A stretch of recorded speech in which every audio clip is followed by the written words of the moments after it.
because now we're going to get into the methods. So what is big data is method? What does that mean? What is big data?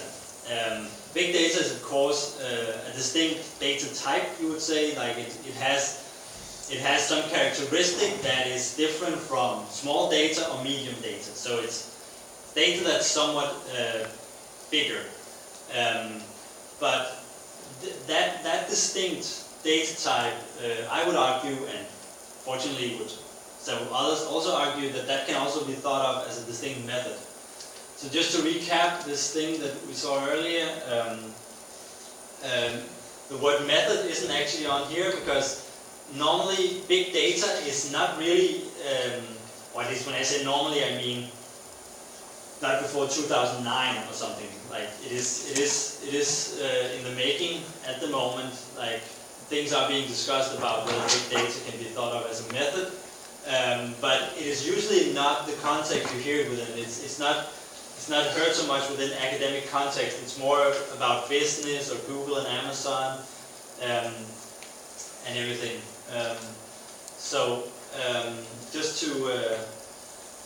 Just to in terms of big data as a data type, just to recap some categories that you might have seen before. These are this is from Kitchen 2014, and these are supposed to be some of the most general characteristics of big data. First one is volume, that it is that is data that has become much more sizable, much bigger than earlier, whatever that means. So generally huge in volume.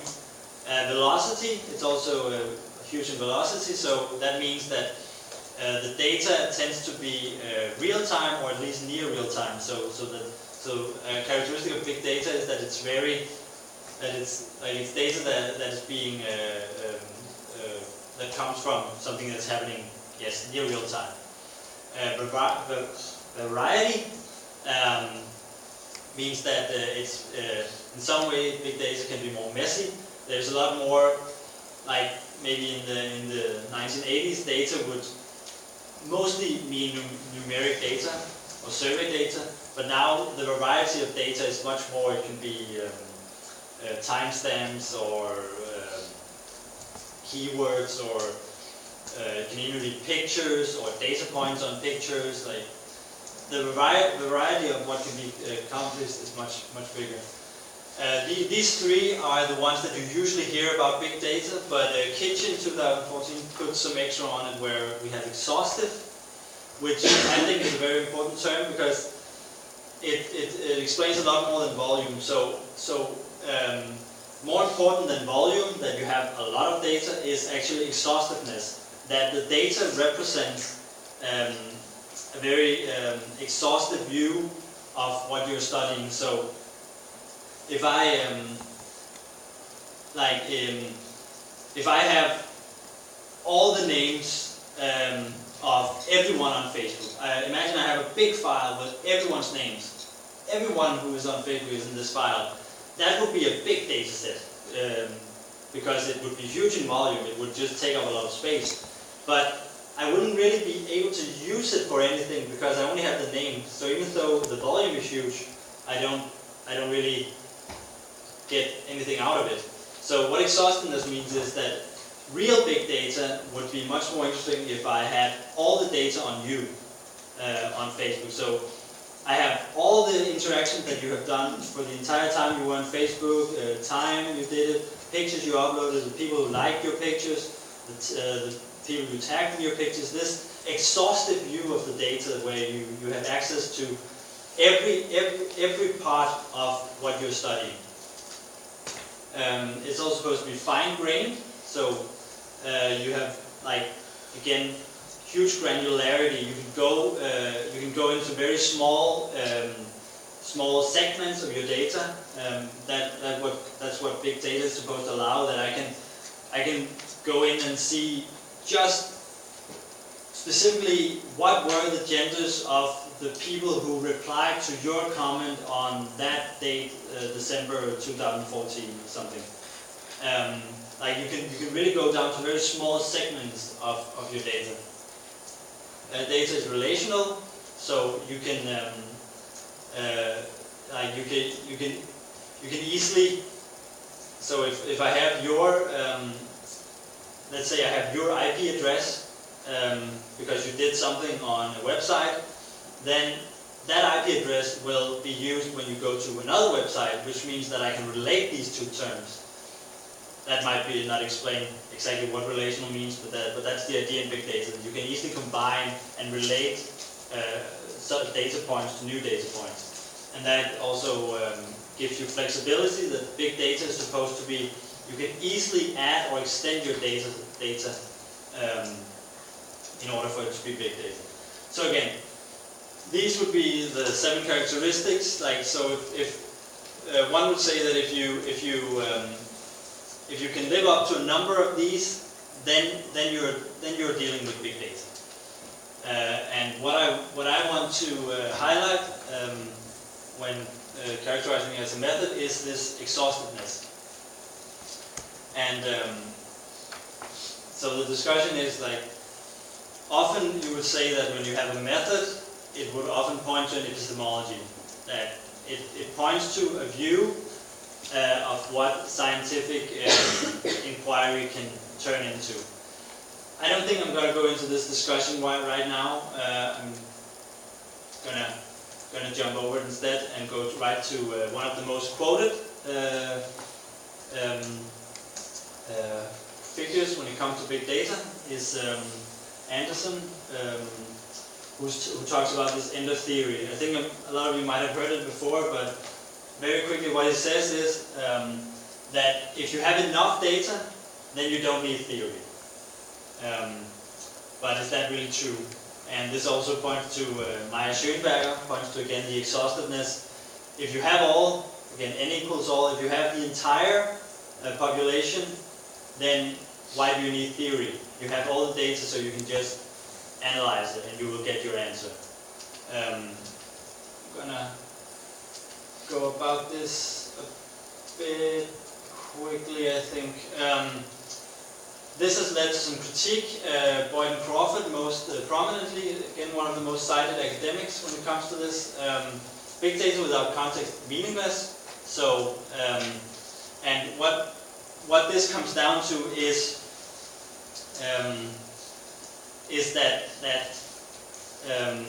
if you don't understand your data source very well, then the data you have might not actually mean anything. So let's say that a very often used example is followers on Twitter. So one would say, okay, if you have a lot of followers, you are a very popular, powerful person. But is that really true? Or what does it mean to be a follower on Twitter? Like, if you don't have that aspect in it, then your data becomes meaningless, would Boyd and Crawford say. I'm going to jump over this other one and just go to so again, this comes down to, again, Kitchen calls this empiricism reborn versus data-driven science or data-driven research. Where empiricism reborn is that end of theory view, where if you have enough data, then you don't need theory. You just need to look at the data. And again, this is very emblematic of the whole business versus science thing, because one of the reasons why big data originated in business settings is that it is true that in some business settings you might actually not need theory. It is okay that if you can say that if we put this specific snack product close to the counter, it will generate many more sales. If you just know that, then you can generate more sales, and that's often enough in business, that you can just, if you have a solution to how to generate more sales, then it doesn't matter where it comes from. That's fine. But in science and academics, we often want to understand the world, and that's one of the main points where big data goes kind of wrong, I think, in the science settings, is that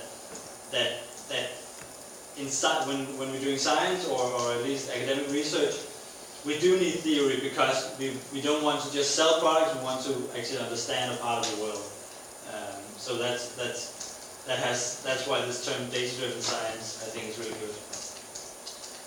So yes, I call my research design, I call it exploratory data-driven analysis. Yeah. Okay, I'm going to go to the findings now, because if I don't, then we won't have much time for questions. So what I ended up doing, again, just to rephrase my focus, I was looking at echo chambers and communication between Facebook users with different political alignment. So now we have to find out how to actually possibly answer that question by using big data and Facebook. The data that I used was, I decided on 2 types of public pages, media and politics. So the first part is I just took the most prominent media pages, limited it to 85, I had to go totally crazy on the big data thing. And then I took all members of parliament with Facebook accounts, again those 145 in total. There is very varying activity on these pages, like Benny Engelbrecht has very few likes per week, whereas Helle Thorning of course has a lot. So that's of course a part of it. And I took the data since 2013. This ended up being more than 80 million unique data points, or rows, in an Excel sheet, if you imagine that. So we do have volume. Some would say that this is far from, in terms of volume, this is far from big data. You have to be in petabytes before, and this actually only generates around 20 gigabytes of data. So in terms of volume, if that's your only criteria, then it's not big data. But as I argued, in terms of exhaustiveness, it is. So again, from this, how to actually determine this was one of the main things to accomplish, and that took me a long time to find out how I could do this. How can I determine what users think about politics? And what I did was look at their like history. So simply by having this entire scope where I have all Danish politicians and their political parties sites, when I have all this data, then I can look at the individual like history of the users. And my preliminary data exploration showed that there was a very polarized outset, and this actually inspired what I did further on, because I saw that only 3% of likes, on average, very important, on average, go towards the opposite political wing. So if I infer that you are right wing because you've liked Lars Løkke's post 7 times, then if I separate everyone into those categories, then only 3% of their likes would actually go towards the other wing. And when I say the opposite political wing, I mean the traditional, in Danish politics, I'm sorry I don't have time to give introduction to Danish politics, but the parties that in Danish politics are the traditional right and left wing, where Dansk Folkeparti in this case would be on the right wing, even though it's being discussed whether it's this new segment or something. But in this one it's on the right wing, and again the data exploration showed that if you like Dansk Folkeparti, then you have much more tendency to like Venstre or Liberal Alliance than the traditional left wing.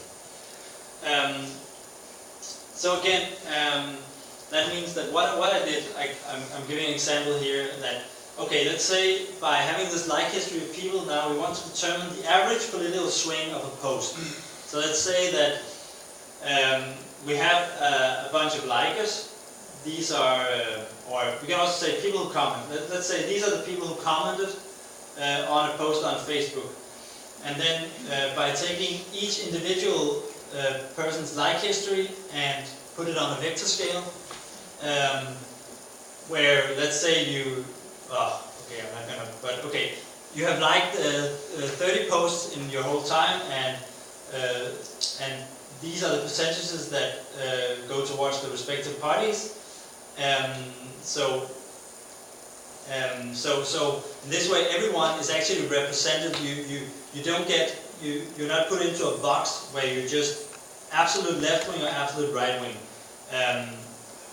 You're always on a vector scale, and that is a good thing, because earlier studies of Facebook, they look at what you have put as your political view on Facebook. So a very famous study from 2015 took all the users who had put liberal and all the users who had put conservative in the United States, and then just said like, okay, here we have the conservative and the liberals. But with this model, you allow people to be bipartial. So if you are one of the more rare users who actually like right wing and left wing the same, then you will be represented as such. So in this way, it's very fair to if you don't have an absolute political view. The bad thing about it is that when you rely on the like history, then you're not allowed to change your views, because at least in my study, you'll be grounded in your own like history. So if you took a much more radical turn that, God damn it, I just don't want to vote Venstre anymore, I'm going to vote Enhedslisten from now on, then that's not going to show in this study, because your like history will say something else. So the qualifying criteria to be in the study is that a user must have liked at least 7 posts on political pages, should have said, which is important, because when you use this vector scale, then if it was enough, if it was enough to just like Helle Thorning's post just randomly one day, then you would qualify as 100% left-wing oriented, and that would be kind of a bias. So the qualifying criteria, you must have liked at least 7 posts on political pages. But that very surprisingly turned out to be more than 600,000 users, which I think for a country as small as Denmark is immensely an immense number. I don't know if you agree, but I was very surprised by that. Again, the overall swing is very well, very equally distributed. If you just take all the distinct users, then you actually get like 50-50 more or less. If you take comments made by users, then there's a slight swing towards right-wing oriented. They just seem to be more active for some reason. On comments. Sorry? On comments. On comments, true. This is just rough numbers actually. But it is in general pretty evenly distributed. But again, yeah, as you can see, there are some small differences. Okay, so now I'm actually going into what my study is about. Sorry to take so much of your time. So this overall thing is very important. This is percentages of interactions between users with different political alignment. So that means and again, we're working on vector scales, but I'm not going to go into how that works. But on average, if you have a certain percentage toward, let's say the right wing, or let's just say that you are 100% right wing, and you make a comment, then the percentage of users who like that comment, but has many more left-wing oriented views, by that I mean like history, then, oh shit, yeah, okay, great. So that was my last slide, so I have to go back. Yes, again, then the percentage of comment likes that come from left-oriented users toward right-wing comments is, on political pages, 9.7%. I'm going to have to do a thing that you never do in speeches, but I have to ask, did you get that? No. Okay. Okay, again, it's the percentage of comment. So if you made a comment, you're a right wing, you make a comment, then 9.7% of your likes come from left-oriented users, left-wing oriented users, or left-wing users. And for reply, as you can see, for replies, it's much higher than the comment likes. That is not surprising, but it is actually a significant find that the difference is so big that, because it means that even though, like, of course, if you have right-wing views, then you will much more likely agree with a comment made by a right-wing user. So it's not so surprising that this percentage is not so high, but it's a good thing that the replies percentage is this high, because that means that people do not avoid each other. They're not afraid to seek out and find and comment on views that they do not necessarily agree with. Again, these are the percentages for political pages. On media pages, it is different, mainly because on media pages, not all content is political. So for that reason, the comment likes is of course much higher. The replies is about the same, and for some reason the tax is a bit lower. I don't know why.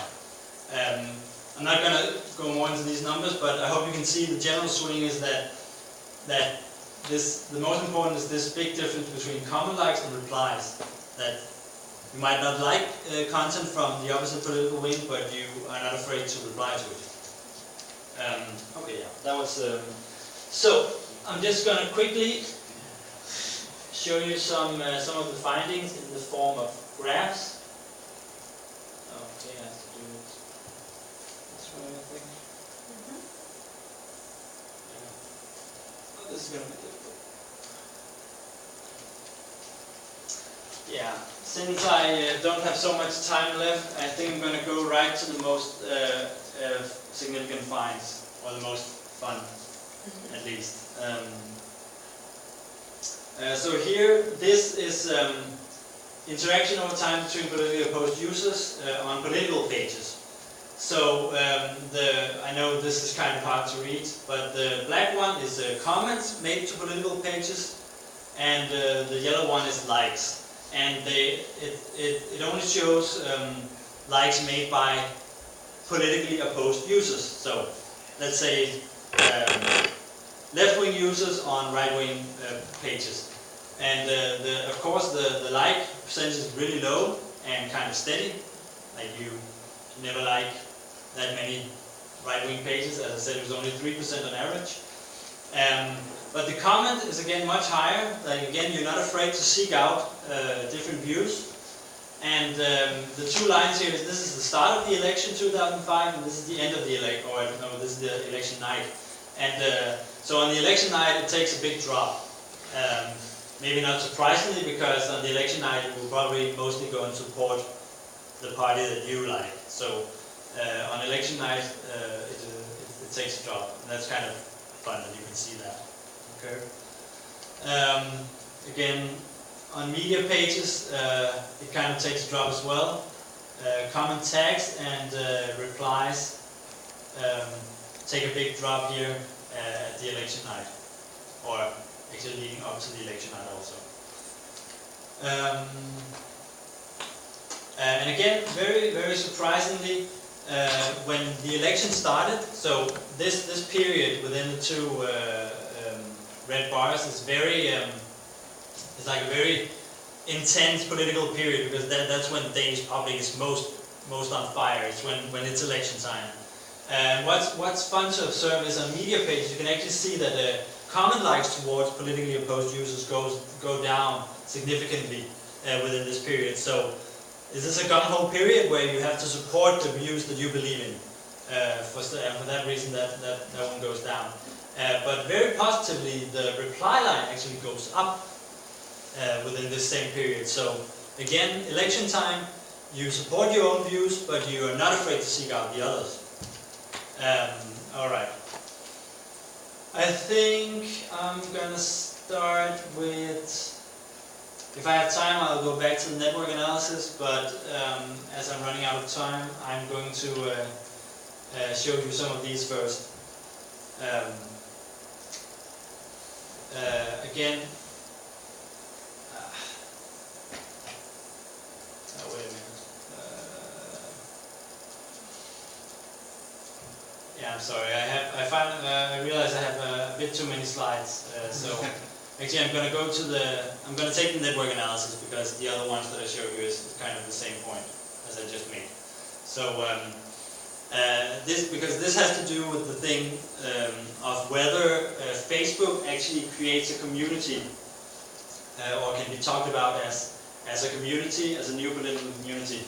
And this is a network graph. Again, the network graphs that I created for this study, I have a lot of names out here that shows the location of different pages, but they're not so important for what the main point is, because what I really look at is actually the shape or the pattern that the network, and what we can see here is that this is a connection between users who tag each other in comments and replies. And what we can see is that there are many isolated chains that are not connected to each other or to the main cluster in the middle or anything.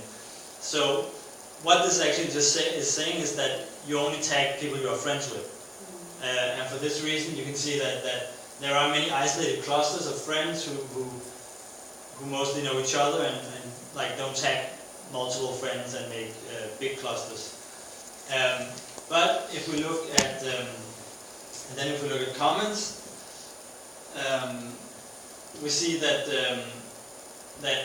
we have both big segments of users who only they only connect to one specific page, but so like some of this is Helle Thorning, no, not Helle Thorning, this is Johanne Schmidt-Nielsen, for example. Like she has a lot of followers who only appear on her page. But we also have this big middle of users who actually go to different pages. So, like, looking at comments, it's kind of both things. If we take all activity, all connections created between users, using everything from comment likes to reply likes to comment text to reply text, everything, then we get again this. It is definitely separated into like mainly right wing and left wing users, and again, Johanne Schmidt-Nielsen has a lot of users who only where all activity originates around her page, and with users who don't really go to other pages, not even other left wing pages. But we still have mingling in the middle, and we have this again in opposition to this, which is like isolated chains of small friendship. We have a much more interconnected public. So how important this public is in terms of a feeling of community is not within the scope of this research. It's difficult to say, but at least it shows that there is interconnectedness, I would say. Yes. You said that 600,000 users qualified, but there's only 8,000 nodes. Yeah, sorry. There are a lot of. I have to go across these graphs a bit quickly in order to present as much material, but there are a lot of terms, because this is a random selection of activity from 5 different days. But I ran multiple simulations, and they had a 97% similarity. So even though this is a random selection of only 5 days of activity, if I take another 5 days, random days, the main pattern will be the same. So for this reason, the nodes are only 84,000 and the X's are 410, which is still a lot. Alright, if we take the media pages, it's much more interconnected, but again, that's not so surprising. Yeah. I have to decide now what I want to tell you. I think most of you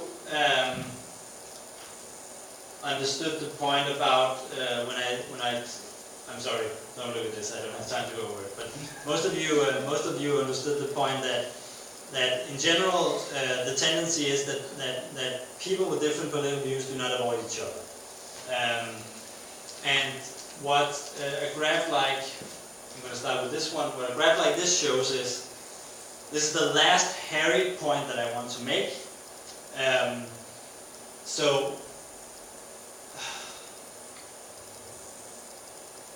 Okay, I'm going to try and explain it, but yeah, you have to say it if you can't follow. So, the y-axis is the percentage of the difference in percentage of users who have either liked or commented on a post in respect to their political alignment. So that means that this post right here, each point is a post, this post right here is, that is like maybe a 75 or something. That means that there is a very, very big difference between the political alignment of those who have liked the post and those who have commented on the post. So you would imagine like maybe it's a gung-ho right-wing slogan, which has a lot of right-wing users who like the post because yes, we like right-wing views, and for some reason a lot of left-wing users found their way to the post and commented on it. So it has a lot of left-wing comments, but no left-wing agrees, and a lot of right-wing agrees, but not so many right-wing comments. And if that's the case, then it's going to be placed very high on the scale. On the other scale, we have the comment likes. So what this says is that, for example, this post right here has 70% comment likes made by politically opposed users. So let's say there are 20 comments from right-wing users on this one, and 20 from left-wing users. Then the users who have liked those comments are from the 70% from the opposite political wing. So for some reason on this post there's a lot of agreement across the wings. Are you still with me? Mm-hmm. All right. Yes. So what's this show? What this shows is again the pages here are Berlingske Tidende, TV2 News, DR Nyhederne, Kristelig Dagblad, and Metro Express. No, Jyllands-Posten. Sorry, can't even read myself. And the overall tendency is that the more disagreement there is on the post between likes and comments, the less probable it is that it is content which will create a lot of agreement between users when they discuss the post in the comments. So that means that this post, which has a low diff, it's probably something that everyone can agree with. Maybe that crime is bad or something. So that could create a lot of agreement between the different wings, because this is media and they publish everything. Whereas this is probably something that almost all right and left wing will never agree with or agree with each other about. And then the overall tendency is that the more likely that the content is political and about issues that right and left wing don't agree about, the less probable is that they will find agreement in the post when they discuss it in the comments. So what this means is that, this is my conclusion, that I call this area a high level of agonistic performance. This is where you don't avoid each other, but you definitely do not agree. And then we have down here, which is, can you say, high levels of non-political and proto-political issues, which means that these are issues that I checked some of these results with content analysis, which was consistent with the thing I'm posting right now. So this area is contains posts that are probably not that political. Again, crime is bad, something that most people can, or even if it's media pages, it could be publicEthosITU, and that something that most would agree with. So it generates a lot of common likes across the two political wings.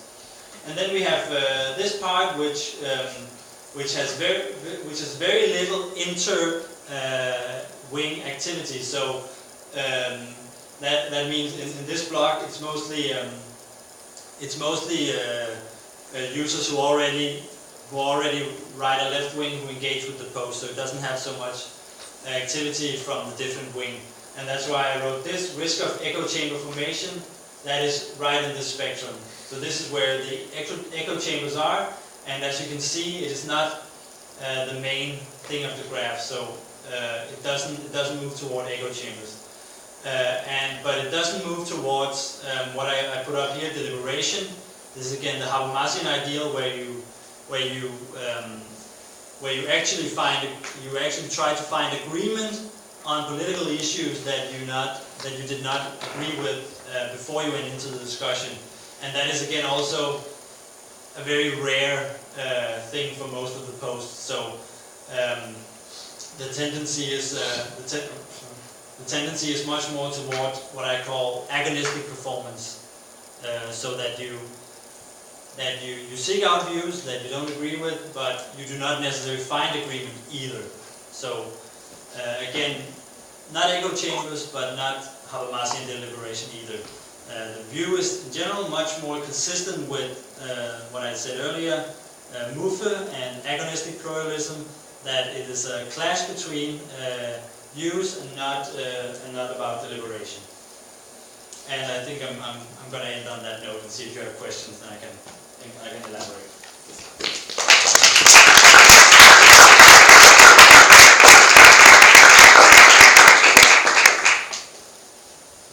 Yes.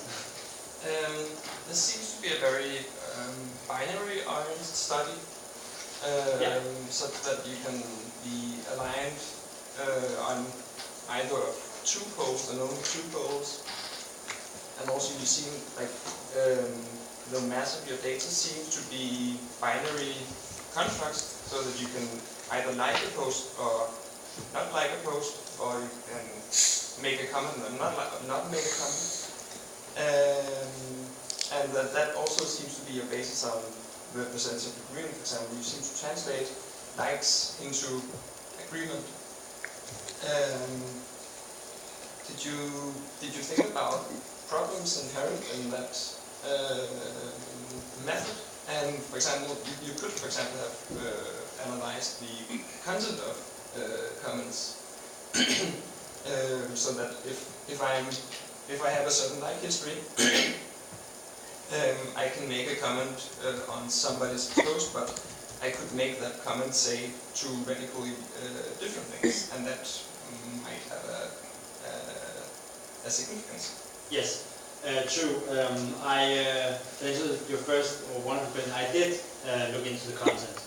I didn't have time to present it right here, and also because a lot of all this, I'm sorry I went so fast over all the graphs, but yeah, I didn't realize before I stood in the room that it was difficult to propose. But I did actually, based on, again, I tried to advocate that you need theory in order to understand what things actually mean, and then I go right ahead and just put everything into binary categories and just roll right over what likes, comments, and all those things mean. I didn't do that in my thesis, but I didn't have time to do that here. But what this content analysis shows, like, it's not so. I didn't know the resolution would be that bad, so this is not so. You can't really read this, but I did look into. I took samples of comments from. I took samples of comments from each of these four areas to check if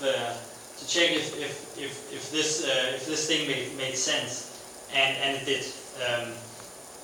I don't think I'm going to spend time on telling exactly why it did, but like when I say that this is mostly about political content, this contains political content that they don't agree about, then that was very, very consistent to in statistical terms, abnormally high statistical significantly degree. So they seem to fit these categories based on the content of the posts and the comments. I also did content analysis of the comments. I did a lot of things with this thesis actually. Took a lot of time. And in response to the thing about binary categories, it was a painful choice because you should frown upon categorizing people into these two binary categories, left and right-wing oriented.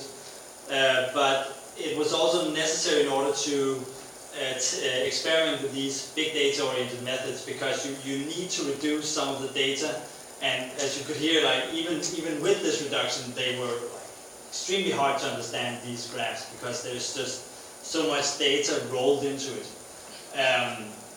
So yeah, that was a painful choice, but I had to make it, and I sort of hope that putting every user on a vector scale, and not like the users who engage with this post are not represented by if they are absolute right or left wing. They are represented by, so the post would represent the aggregate mass of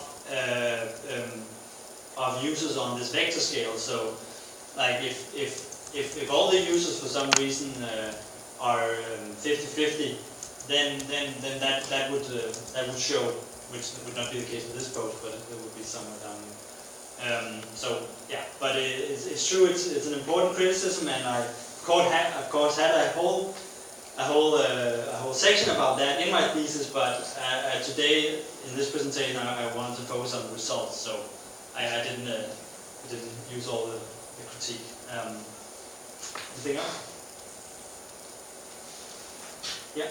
Well, I'm rather new to this, but back to the slide around the dates around the election. Yeah. Yeah, you had a lot of dates.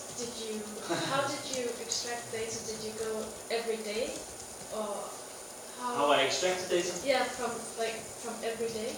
How can you do well, that? that's a technical thing actually, but the Facebook Graph API, which is where you connect to Facebook in order to ask for the data. With that, you can go back in time as far as you want.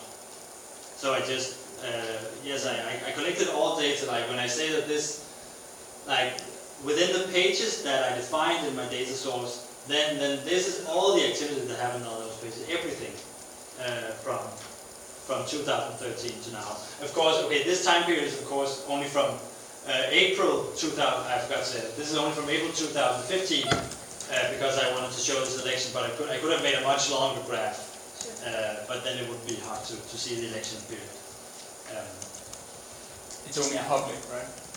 Yes. Again, I only collected data from public pages. So if you went and liked Johannes Schmidt-Nielsen's post many times, and then in your personal page wrote bad things about her, then that is completely outside of my scope.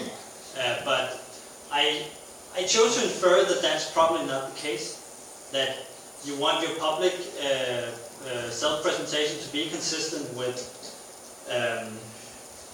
who you are on your personal page. But again, in my thesis I had a whole theory that theorized that part also, but yes? This is actually, sorry, in relation to what you just said, because as understood, in determining the political alignment of Facebook users, do you use just any activity on Facebook, on public pages, or do you choose like whether they like or commented or?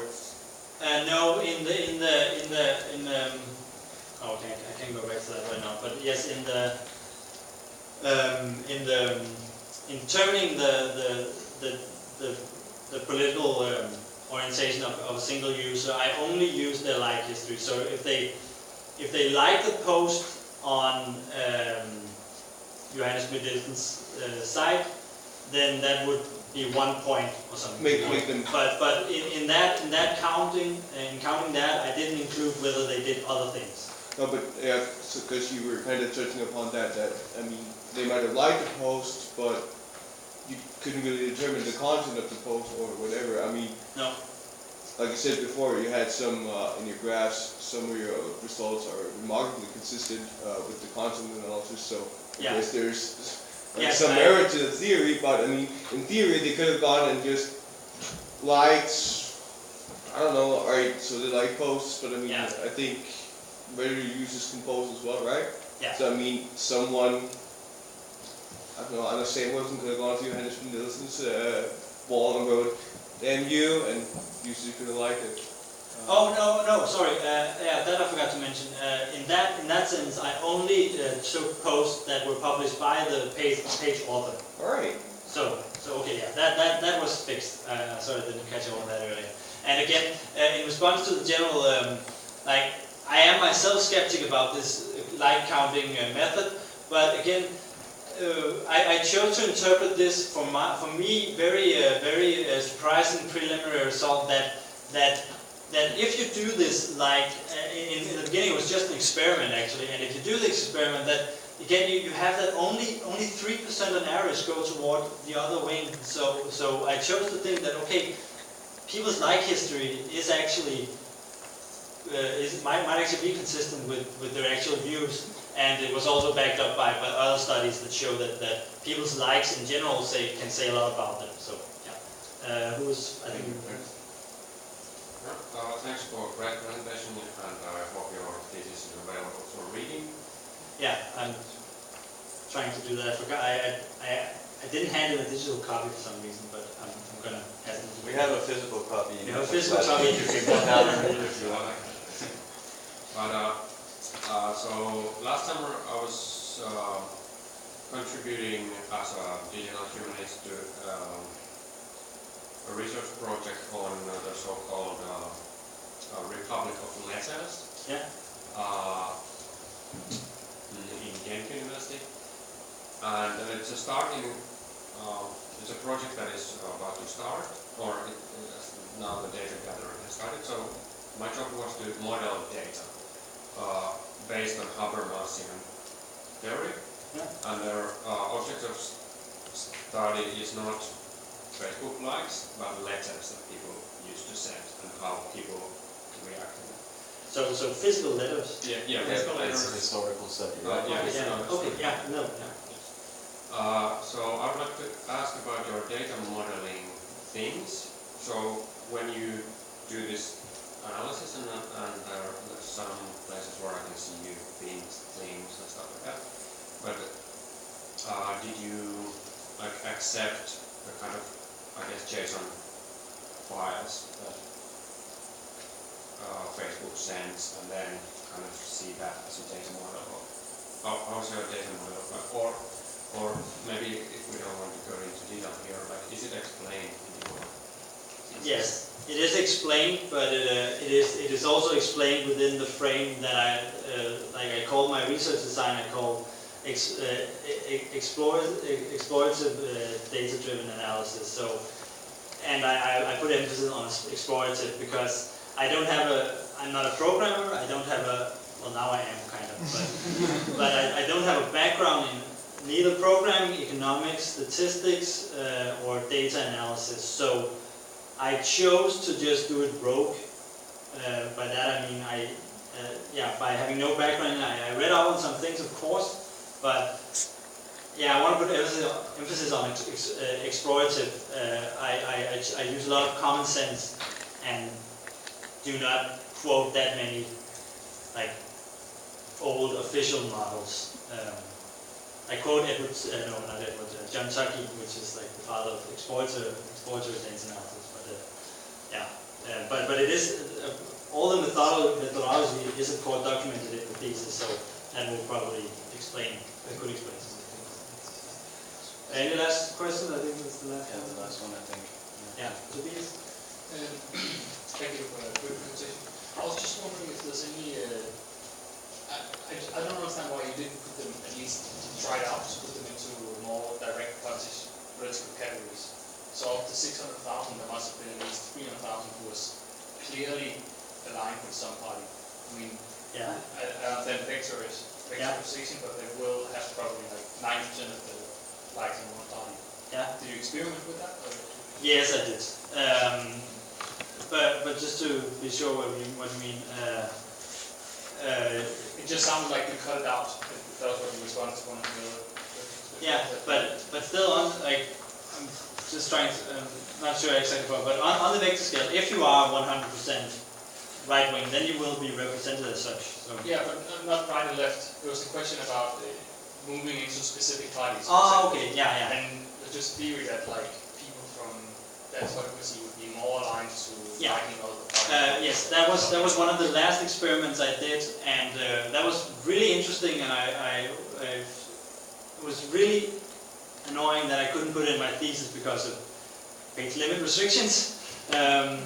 But yes, I did actually do that at the very last, where I specifically looked at, so, okay, let's take the percentage of, let's take the users who seem to, I think I used like, if you were 90% aligned towards one of the wings, then okay, let's take these users, and if they have liked a comment from the opposite political wing, then what party are they mostly affiliated with? And it showed some very easily guessed things, like, for example, the right-wing party that people from Socialdemokratiet liked most was Dansk Folkeparti, and there was also some surprising things, like Enhedslisten liked mostly from Liberal Alliance and vice versa. And that's interesting, but it makes sense, because the things that Enhedslisten would probably like from Liberal Alliance would be Liberal Alliance criticizing either Dansk Folkeparti or Venstre. So many of those, the more extreme parties of the wings, they will often criticize their own wing, and for that reason, like they think. So yeah, I did experiment with that, couldn't put it in. Very sorry. Okay, I think we're going to have to end now, and I just want to say, first off, follow up at 2 o'clock there'll be this workshop where Jakob has been very modest to not say that for his study he developed a suite of tools in the programming language Python that both extracts, analyzes, and visualizes all the data. So the graphs you see here are made with tools he made himself, and he's kind of spent the last couple of months turning them into a package that can be installed on all of your computers, should you be interested. So the workshop is going to be about that, and where Jakob will run through some different analyses that you can do. He's also prepared a data set on Danish politicians, which you can download and use if you want to do some of your own political analysis. And so that's going to be in room 3A54 upstairs. We will take care of supplying some coffee and tea for those of you who are coming. If you haven't signed up and want to come, please contact or talk to me or Jakob. There's room. Right? Yeah. And then I guess I just want to say thank you to Jakob, and please give him another hand.